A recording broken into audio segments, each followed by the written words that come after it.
いやよ、こんぐらいこのマッチョマンが持ってやるぜ。結構です。ほほー、痛い目に遭いたいみてえだな。おい、嫌だって言ってるだろ。しつこいぞ。痛い目に遭いたいやつがもう一人いるらしいぜ。いや、じゃあ、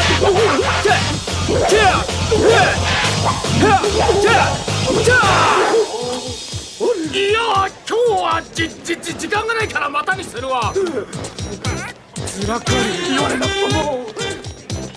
はいはいはいはいはいはいはいはいはい。ゾウド様、応答してください。応答せよ。はいはいはいはいはい。ゾウドン様、聞こえますか？一体どこにいるんです？よしみんな、戦闘開始だ。ダイナゾードパワー、今だ。行くぞ、トー。準備開始。さあ、これからが本番だ。システム準備完了。こっちもバッチリ。当先輩やっつけて。クリスタルでパワーアップだ。パワークリスタル準備 OK。パワーアップ。パワーアップ。行くぞ。メガゾードパワーを見せてやれ。バトルモード制御装置解除。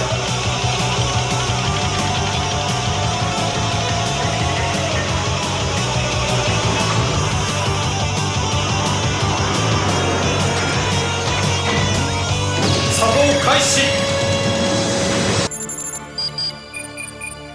すぐはっきりします。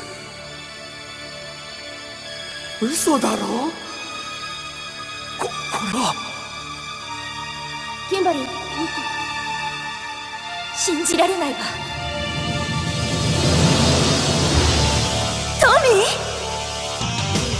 あとはこうして。アルファ、よくやった。おかげでやっとQ9から脱出できた。その声はゾウドン様、よっご無事です。私のことより大至急全ゾード出動だ。ゾウドは全滅しました。グリーンレンジャーにやられたんです。暗黒の剣を破壊すればトミーの魔法は解けるはずだ。よしみんな、変身だ。ドラゴンゾーン、マンモス、テラダクテル、トリケラトプス、セイバークロスタイガー、ティラノサウルス。よし、戦う準備はいつでもできてる。6人みんなで力を合わせて悪の女王リタとその悪どい手下どもから我らが地球を守り通す。平和な世界を維持するの。リタよ、覚悟しろ。俺たち無敵の